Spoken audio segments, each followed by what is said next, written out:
So injury-wise, where are you guys at right now? Pretty good, actually. Yeah, everyone's participating. There's a couple freshmen who aren't throwing right now, but they will again. Actually, they are throwing, but they're just not off the mound. So, but I would say injury-wise, we're in pretty good place. So Carter Holton, Andrew Ducanich, all of them are good to go. Hmm. And then Ryan Ginther as well. Yes. Yep. Okay. He's good to go. I don't know if he'll throw this weekend, but he's good to go. Hmm. What stands out to you the most about Jacob Humphrey so far? He's positive.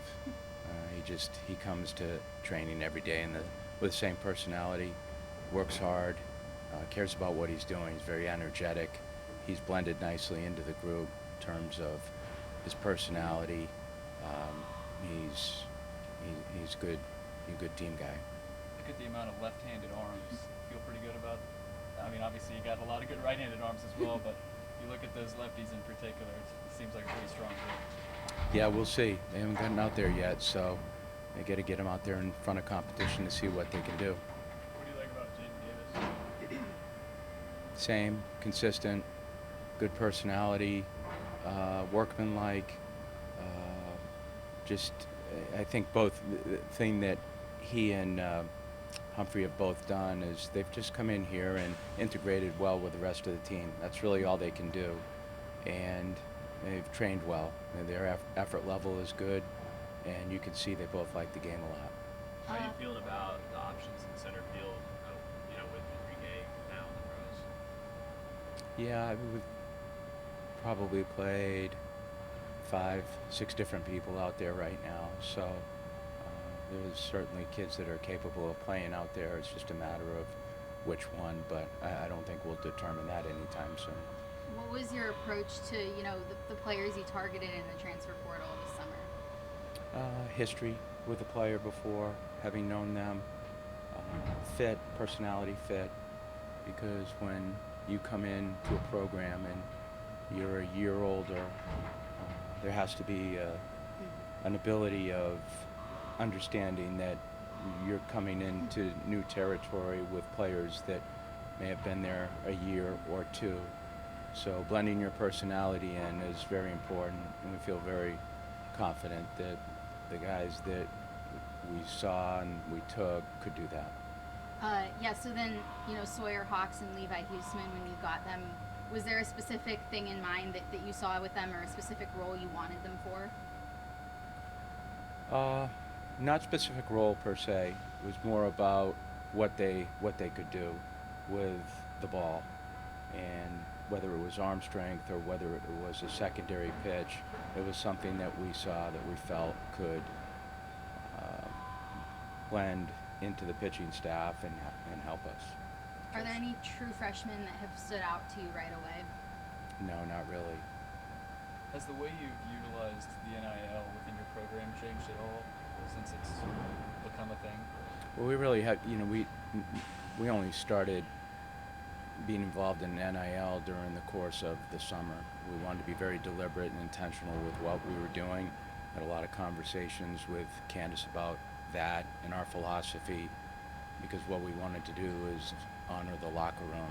Just wanted to make sure that we did it in a way that was uniform and helped everyone, not just one specific person. And we felt good about that. We felt good about how it just maintains the values and the standards of Chancellor Diemeyer, the university, and Candace. So what do you think having a deal for the entire team, does in terms of, maybe being able to attract or retain talent? Yeah, I don't know.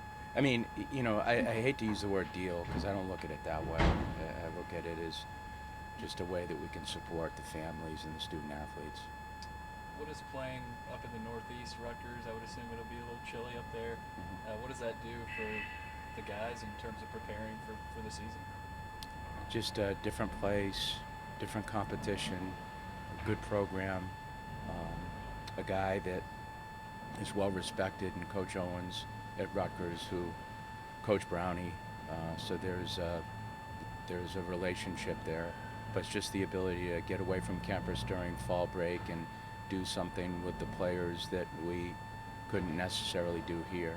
And you know, for our trips during the course of the fall, it's more than just baseball. There's other things that we can gain from it, and we'll do that. How Like recruiting has evolved over the last few years. Mhm. And to what extent could you see you guys taking advantage of international recruiting, and what opportunities might that provide you guys?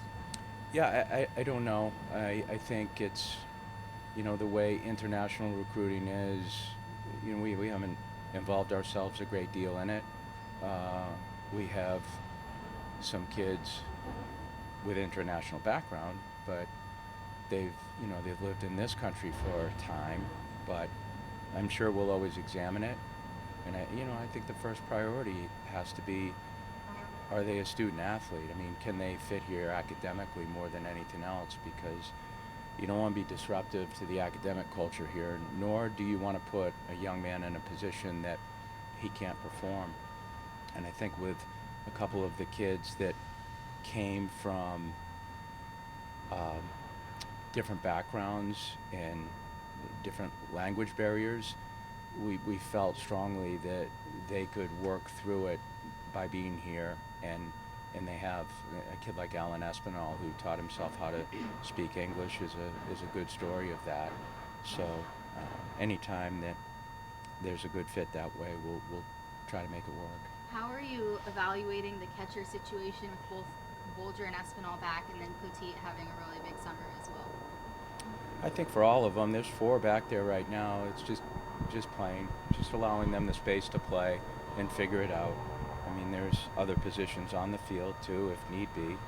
So it's really how they can develop a relationship with the pitching staff and unify their efforts to keep the hitters down. How difficult is it to navigate this landscape? Obviously, a lot different than 10 years ago, even 5 years ago. Landscape of, I'm sorry. Just college baseball, NIL, everything. It's just different. I mean, I think 22 years here and 40 years total. I mean, there's been a lot of change through the years, and you just look at it and you see how you can however you want to do it. We want to stay in the lane that we've always been in. We don't really want to move out of that too much, but I think it's just a matter of being flexible yourself and just trying to represent yourselves in the same manner. Things will change around you. They always do. And they change for all of you too. Life's changed a lot in the last 4 or 5 years, but at the same time, recruiting student athletes and the ones you want is about the same. Circumstances may be different, but it's about the same. What are the goals in the fall for someone like Andrew Dukanich, who's been around, but he missed so much time last year that maybe doesn't have as much in-game experience? Just touches, get on the mound, and repetitions. I think anything for any player, whether it's a pitcher or position players, just the ability to get out there as much as you can. In his case, it's facing hitters. I mean, he's an aggressive, competitive kid, and he didn't like watching last year, and he didn't like watching during the course of the summer either. So he really had to do a lot of different things with his body, and he has. But he's put himself in pretty good position right now, so it's just a matter of getting him out there, build up his volume, and then get him to touch the ball as much as possible. And then one other injury, I know R.J. Hamilton got hurt in summer ball. Is Yes. he good to go? Yeah, no, he's not good to go.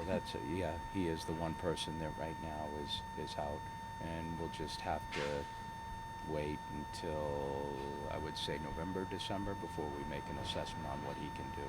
He's out here, he's in uniform, but he's not full go. How has your approach to fall baseball changed over the years?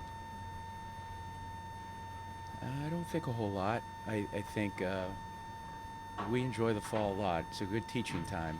It's a time where you spend a lot of time teaching the game, building the acumen of the player, development, evaluating, watching the players. There's intra-team competition, but with the exception of the 2 scrimmages, there's no outside competition. But I think it's good. It's an opportunity for the kids to balance themselves academically and get ready for the spring. But really enjoy it. It's a great time of year. I've always enjoyed fall weather here in Nashville, and it's just it's a way it's reinvigorating really to new players, building the team, blending the team. It's a lot, but yet at the same time it's enjoyable. You have a lot of players on the team this year who are from Nashville or Middle Tennessee area more than in the past couple years. You know, what does it mean for you to have so many local guys on this team? Yeah, we enjoy that a lot. I mean, we are located in Tennessee, so we want to try to take advantage of that as much as possible. We're not the state university, but at the same time, we do have access to the kids, and not that we get them all, we don't. But if we can get good players that are from here, it helps a lot. Helps with helps build momentum within the community. One of those guys is Miller Green. How excited were you to add him, and what do you like about him? I like that he's left-handed. I like that he's tall. I like that he's competitive. I like that he's got a good personality, and I love the fact that he likes to work. So he's a good kid. He's very independent. I like his mind. That's all for me. Coach, how does it feel to have another McElvain in the program? It's fine. It's good. We love that family. It's a good family. I feel like they've been here for a long time because Chris committed here at a very early age in ninth grade. So the McElvains have been part of Vanderbilt, and Vanderbilt's been part of the McElvains, and Ethan's a great addition. It's a great family. We're happy and proud of Chris and acquiring Ethan. Thanks, Coach. Yep. Thank you. Thanks, Thank gang. you. Yeah.